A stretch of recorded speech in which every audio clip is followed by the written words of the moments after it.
All right, ladies and gentlemen, um, today we're going to go ahead and talk about demand and the nature of demand.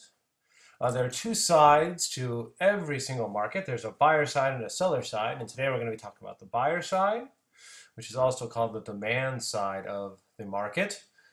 Remember your notes to go ahead and take down the title and take down the standard. You do not need to take down the objective. And also feel free as we go through this video, you can always pause, fast forward, rewind, if you don't catch something or you need more time to jot down some notes.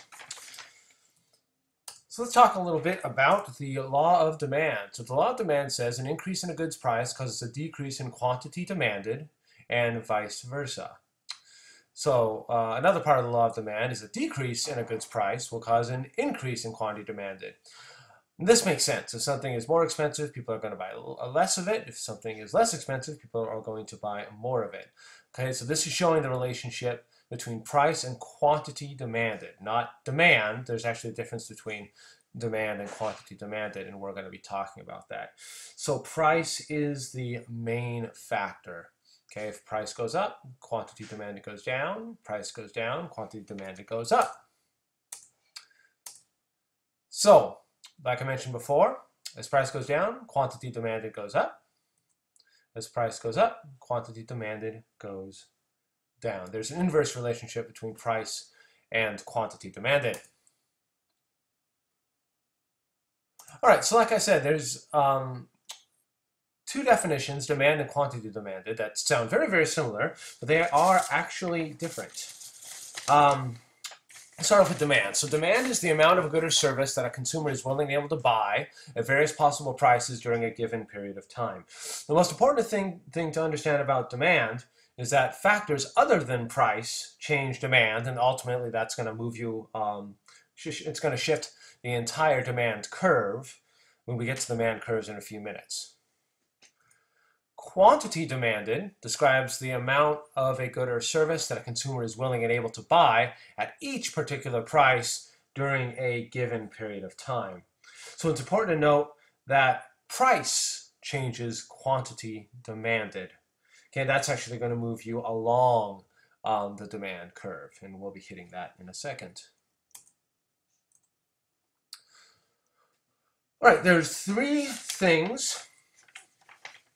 concepts that help describe the law of demand.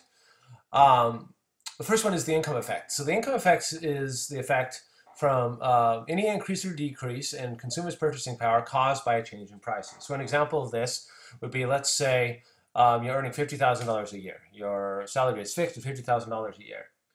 And the price of everything falls. You're going to feel richer. And vice versa. If you're earning $50,000 a year and the price of everything goes up, you're going to feel poorer. So there's two examples there of the income effect.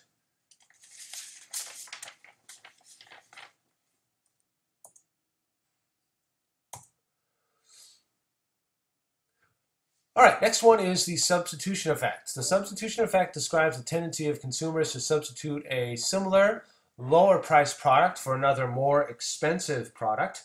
Somebody might buy an RCA MP3 player instead of an iPod.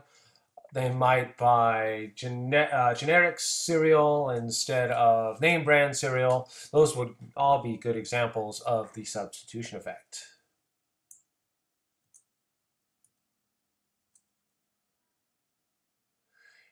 And the last one here is diminishing marginal utility, which says that as more units of a product are consumed, the satisfaction received from consuming each of these additional units decreases.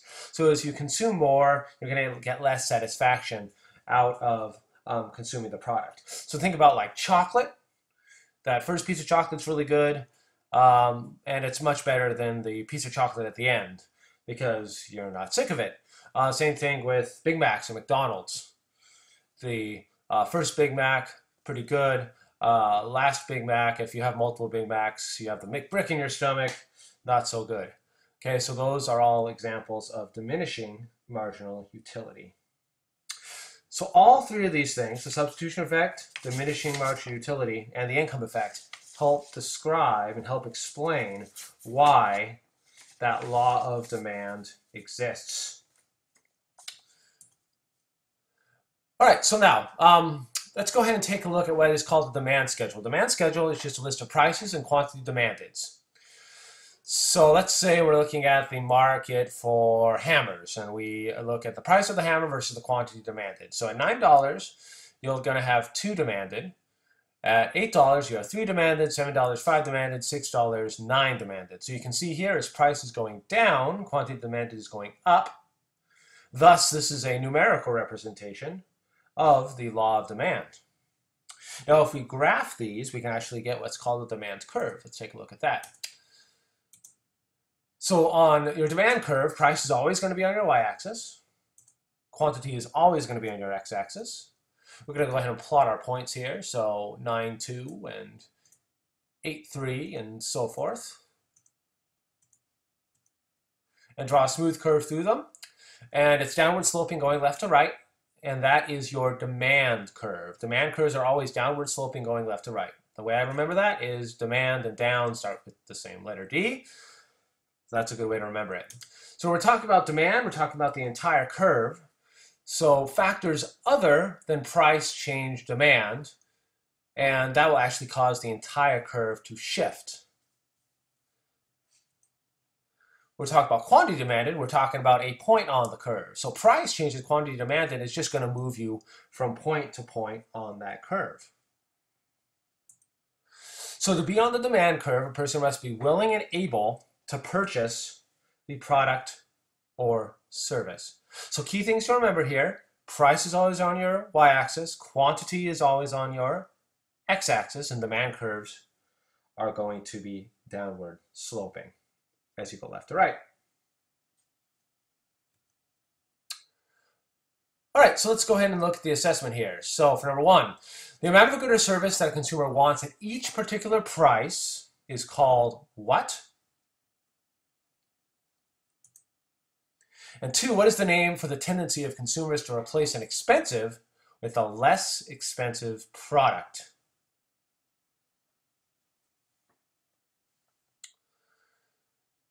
If you need to take a few seconds to pause and to answer these, that's perfectly fine.